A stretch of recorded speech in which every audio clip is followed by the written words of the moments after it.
लाल किले के बाहर हुए ब्लास्ट के बाद अल-फलाह यूनिवर्सिटी पर जांच का दायरा और भी गहराता जा रहा है। ईडी जहां अल-फलाह यूनिवर्सिटी की जांच कर रही है, तो वहीं अल-फलाह यूनिवर्सिटी के चेयरमैन जवाद सिद्दीकी को ईडी ने गिरफ्तार कर लिया। पता लगा कि 9 ऐसी शेल कंपनियां बनी हुई थी जो कि वो चला रहे थे अपने ट्रस्ट की आड़ में, और काफ़ी सारी खामियां पाई गई। 415 करोड़ रुपए जांच के दायरे में है। लेकिन इसी इन्वेस्टिगेशन के दौरान दिल्ली की ही एक ज़मीन जो कि कालिंदी कुंज इलाके थाने से तकरीबन 300 मीटर दूर दिखती है। ये आप सबसे पहले काला गेट देखिए, नया नया पेंट हुआ आपको इस गेट पे नजर आएगा। इससे पहले ये जो गेट था वो इस लाल रंग का था। अगर मेरे विजय इरफान दिखाएंगे तो आप समझ पाएंगे। पुराना पेंट इस कलर का था। 3-4 दिन पहले ये जो गेट है उसको काला कर दिया गया। वो इसलिए क्योंकि इस गेट के ऊपर तरबिया एजुकेशन फाउंडेशन का नाम लिखा हुआ था, जो कि जवाद सिद्दीकी की ही फाउंडेशन है। और बताया जाता है, आसपास के लोगों से जब मैंने बात की तो उन्होंने बताया कि इस जगह पर जो अल-फलाह यूनिवर्सिटी की जो बसें हैं वो यहाँ पर खड़ी होती थी। ना सिर्फ बसें बल्कि गाड़ियाँ खड़ी होती थी। ऐसा क्यों? क्योंकि पेंट तो कर दिया गेट, लेकिन उसके पास की दीवार की तस्वीर अगर मैं आपको दिखाऊं तो आप यहाँ देखेंगे कि अल-फलाह यूनिवर्सिटी अभी भी आपको फरीदाबाद हरियाणा यहाँ पे छपा हुआ नजर आएगा। अब सवाल ये खड़ा होता है कि दिल्ली में ब्लास्ट हुआ, जांच जो है वो अल-फलाह यूनिवर्सिटी तक पहुंची, लेकिन जब अल-फलाह यूनिवर्सिटी की जांच की गई तो उसके चेयरमैन की गिरफ्तारी हुई। चेयरमैन की गिरफ्तारी हुई तो चेयरमैन के जितने भी फाउंडेशन थे वो फाउंडेशन जांच के दायरे में पहुंचे, और जब वो फाउंडेशन जांच के दायरे में पहुंचे तो ये जमीन जो कि अब विवादों में घिर गई है। बताया जा रहा है कि जवाद सिद्दीकी ने इस जमीन पर कब्जा किया, गलत डॉक्यूमेंट्स बनाए, जिसके सबूत भी हम आपको दिखाएंगे। लेकिन ये ज़मीन जिसको अल-फलाह यूनिवर्सिटी की पार्किंग के तौर पर इस्तेमाल किया जा रहा था, ब्लास्ट के बाद इस पूरे गेट से अल-फलाह यूनिवर्सिटी का जो नाम है वो यहाँ से मिटा दिया गया। अब वो दस्तावेज़ों की जब हम बात करते हैं तो आखिरकार क्यों ऐसा बोला जा रहा है कि जवाद सिद्दीकी ने इस ज़मीन पर कब्जा किया, गलत दस्तावेज बनवाए, मरे हुए लोगों के सिग्नेचर करवाए गए, और अब उसी को लेकर कोर्ट में भी केस चल रहा है।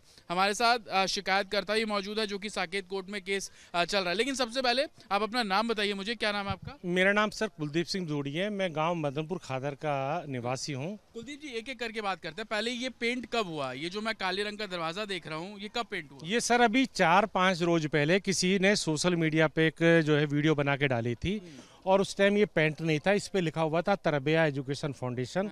उन्होंने अपनी वीडियो लोकल बना करके सोशल मीडिया पे डाली, उसके बाद वो वायरल हुई है। तो उसके ये 2 दिन बाद ये फटाफट आनंद फानन में ये पेंट इन्होंने इस पे कर दिया। पहले लाल दरवाजा था जो हमें अंदर से हाँ जी प्राइमर हो रहा था। तरबिया एजुकेशन फाउंडेशन क्या है, किसकी फाउंडेशन है? तरबिया एजुकेशन फाउंडेशन के ऑनर हैं जावेद अहमद सिद्दीकी, और अल-फलाह यूनिवर्सिटी भी इन्हों की चेयरमैन उसके भी ये है और इसके भी ये है। अच्छा, इस जगह पे तरबिया एजुकेशन फाउंडेशन लिखा हुआ है। जी अंदर जी। बसेस खड़ी होती थी जो इसके अंदर अभी मैं तो यहाँ बहुत तब कम आ रहा था काफी समय से, मुझे भी लोगों ने बताया नहीं जी यहाँ बसें भी आती थी, यहाँ लेट नाइट कारें भी आके खड़ी होती थी अंदर। अल-फलाह यूनिवर्सिटी की बसें थी? हाँ, उसी की गाड़ी है, उसी प्रॉपर्टी उसी की है, ऑनर इसी का है, जावेद अहमद सिद्दीकी मालिक है। गाड़ियाँ हमारी तो आके इसके अंदर होंगी नहीं पार्क। अच्छा, अभी जमीन को लेकर विवाद क्या है? विवाद ये है सर, ये खसरा नंबर 752 में है। ये हमारी टोटल 9.5 बीघे जमीन है।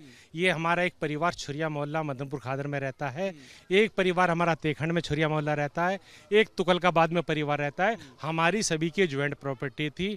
इन्होंने इसकी जो है नकली जीपीए बना करके 2013 में रजिस्ट्री करी। अब इसकी जो जानकारी मुझे जब हुई थी, पहले तो मेरे को सूत्रों से पता चला जी आपकी ज़मीन पे फ्रॉड होकर के इसकी रजिस्ट्री होगी। मैंने एडवांस में एक शिकायत दी थी, एक सीरियम चौहान था, ये हमारी प्रॉपर्टी के गलत डॉक्यूमेंट्स बना के इसको बेच सकता है। वो मैंने पहली दे रखी थी, याद नहीं है मेरे को, 2010-11-12 में दी थी। तब इन्होंने 2013 में रजिस्ट्री करा करके इन्होंने ये साथ बैठ गए, और इन्होंने 2015 में यहाँ कंस्ट्रक्शन चालू की। जब इन्होंने यहाँ कंस्ट्रक्शन चालू की तो मैं यहाँ मौके पर आया। मैंने इनसे पूछा आप ये जो कंस्ट्रक्शन आप ये जो कर रहे हैं ये किस आधार पर कर रहे हैं? कह रहे जी हमने ज़मीन खरीद ली। तो आप मेरे से इन्होंने पूछा, कह रहे जी हमने आपकी ज़मीन तो नहीं ली, मगर मैंने बेची भी नहीं है। तो मैंने कहा कि आप अपनी इस प्रॉपर्टी की पहले निशानदेही कराइए रेवेन्यू से, फिर उसकी एक डिमार्केशन कराइए। जो शेयर आपने लिए हैं आप अपनी शेयर को अलग कर लीजिए और हमारी ज़मीन को अलग कर दीजिए, आप अपना काम करो। अच्छा, ये मैं समझना चाह रहा हूँ कि 2013 में इसकी रजिस्ट्री जवाद अहमद सिद्दीकी के नाम पर हो गई है ना, और ये उसी के दस्तावेज है। जी उसी। ये अगर मेरे विजय इरफान आएंगे आगे, ये तस्वीर जवाद अहमद सिद्दीकी की है। जी ये उन्हों की फोटो है, ये उनकी। और ये बगल में कौन है? ये विनोद कुमार के नाम से इन्होंने एक नकली जीपीए बनाई थी, और इस नकली जीपीए विनोद कुमार के बना करके 2013 में इन्होंने इसके नाम ये रजिस्ट्री करा दी। आप कह रहे हैं कि आपकी ये ज़मीन थी और आपसे बिना पूछे, बिना आपसे खरीदे यहाँ पर इलीगल पेपर्स बनाए गए और उसकी रजिस्ट्री करवा दी। नहीं, इन्होंने किसानों की, मेरा शेयर इन्होंने नहीं बेचा, मैं तो इसलिए आया था आप मेरी प्रॉपर्टी को अपनी डिमार्केशन करा करके और इसकी जो है निशान वो करा करके आपस में, तो मेरी ज़मीन एक तरफ छोड़ दो। इन्होंने मेरे को थर्ड लहजे में कहा ज़मीन तो हम नहीं छोड़ते, तेरे को 2000 रुपये गज लेने हैं तो पैसे ले ले। मैं कहा सर 2000 रुपये का गज नहीं है, आपका प्लानिंग या ख़राब होती है तो आप मुझे बराबर में ज़मीन दे दो, क्योंकि मुझे कोई विवाद ही नहीं करना था। इन्होंने हर तरीका की अपनी चलानी चाहिए और मेरे को इन्होंने तड़ी दी, ज़मीन तो तेरे को नहीं मिलती, जो तेरे से करा जाए कर ले। अच्छा, कोर्ट पे आप केस कर रहे हैं, तो कोर्ट में क्या मामला चल रहा है अभी, वो कहाँ तक? मैंने इनकी जो शिकायत की थी, जब मैंने डॉक्यूमेंट्स निकाले, इनकी फ्रॉड जीपीए फ्रॉड, मेरे को जब इनकी रजिस्ट्री मिली, मैंने माननीय कोर्ट में गया था, मैंने सिविल सूट फाइल किया था। निजी इन लोगों ने बिना अनडिवाइडेड प्रॉपर्टी में कंस्ट्रक्शन कर रहे हैं, जब तक हमारे डिवाइडेशन ना हो ये वहाँ एक तो काम ना करें। दूसरा, इन्होंने एक नकली जीपीए के आधार पर नकली रजिस्ट्री कराई है जो मरे हुए लोगों की है, उस रजिस्ट्री को कैंसिल किया जाए। उसके लिए मैं कोर्ट गया हूँ। जैसे जैसे और किसानों को पता चला, सबने आके शिकायत की।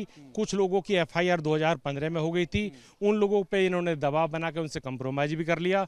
कुछ लोगों की एफआईआर 2021 में हुई है, वो अभी पेंडिंग में है, वो एफआईआर ऑलरेडी है इनके खिलाफ।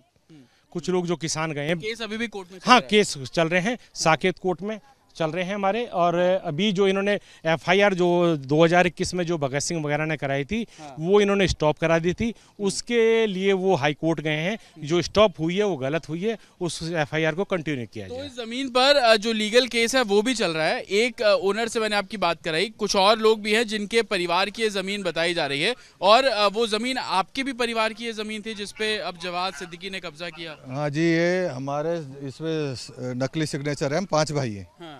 और हमें 2015 में पता चला कि ये हमारी ज़मीन नकली सिग्नेचर करके बेच दी गई है। हाँ। तो हमने इनके खिलाफ कंप्लेंट कराई है और कोर्ट भी गए हैं, मगर अभी तक कार्रवाई कोई नहीं हुई है। हाँ, हम इसमें कम से कम थाने के हमने इतने चक्कर काटे हैं, 8-10 तो आईओ बदल चुके हैं, और उन्होंने हमारी बैंक की डिटेल ले भी ली है, सिग्नेचर भी चेक कर लिए, मगर कार्रवाई कोई नहीं हुई है। और जो फ्रॉड साइन किए गए, पैसा किसके पास पहुंचा? उन्हीं लोगों के पास? उन्हीं के पास है, हमारे तो कोई लेना, हमें तो पता ही 2015 में चला है कि हमारी ज़मीन उन्होंने हमारे नकली सिग्नेचर करके बेच दी गई है। जबकि एक भाई के, हमारे 5 भाई, उनके तो नाम ही गलत लिखा हुआ है। उनका नाम प्रेम सिंह बिदूड़ी है, लिखा हुआ है देवा सिंह उसमें। अच्छा, ऐसा भी है कि कुछ डॉक्यूमेंट्स ऐसे तैयार उस समय हुए जो कि मर चुके थे, लेकिन उनके नाम लिख दिए गए, उनके साइन। हाँ जी, 25-30 आज लोग ऐसे हैं जो 2000 से पहले एक्सपायर हो चुके हैं, और उनके भी इसमें सिग्नेचर है। आप कोर्ट केस अभी भी चल रहा है? कोर्ट केस हमारा अभी भी चल रहा है, मगर अभी तक हमें मिला रिस्पॉन्स कुछ नहीं। जमीन का इस्तेमाल अभी भी जवाद सिद्दीकी करता है, उनका ही बाउंड्री वगैरह सब उनकी हुई पड़ी है इस पे, हमारा तो कोई कुछ नहीं है। आपकी भी दादाओं की जमीन थी? हाँ जी, मेरे परदादा नथु सिंह जी, उनके नाम, उनका देहांत हो गया था 1972 में। और उन्होंने अभी 2004 में फिर सिग्नेचर, जाली सिग्नेचर करके अपने नाम पूरी जमीन कर ली गई है। और यहाँ पर रोज बस से आती है, सब कुछ, अल्फा यूनिवर्सिटी सब कुछ है, और हमें कुछ नहीं है। अपने 2015 में मैंने एफआईआर भी कराई थी पुलिस थाने में, पर कुछ हुआ नहीं, हासिल कुछ नहीं हो पाया। और ये वो लोग हैं जिन्होंने इस पूरे मामले में शिकायत कराई। लेकिन सबसे बड़ी बात, आप इस पूरे इलाके को देखेंगे, बाउंड्री कर रखी है, जमीन पर जो कब्जा है वो किया गया, रजिस्ट्री बाकायदा करा दी गई। ये भी एलिगेशन लग रहा है कि जो मरे हुए लोग थे उनके साइन बाकायदा उसमें करवा दिए गए, और उसके बाद जो कार्रवाई है वो की जा रही है। लेकिन ये जमीन दिल्ली ब्लास्ट के बाद अब यहाँ पर जो नाम लिखे हुए थे वो नाम पूरे तरीके से हटा दिए गए। जो बसेज यहाँ पर खड़ी होती थी वो बसेज अब नहीं हो रही हैं। और कहीं ना कहीं कैसे ये ट्रस्ट और जमीन अधिग्रहण किस तरीके से करता था, कैसे फाउंडेशन के नाम पर जमीनों को गलत तरीके से रजिस्ट्री कराने के आरोप भी अब जवाद सिद्दीकी पर लगते हुए नजर आ रहे हैं। विजय इरफान के साथ जतिन शर्मा, रिपब्लिक भारत, दिल्ली।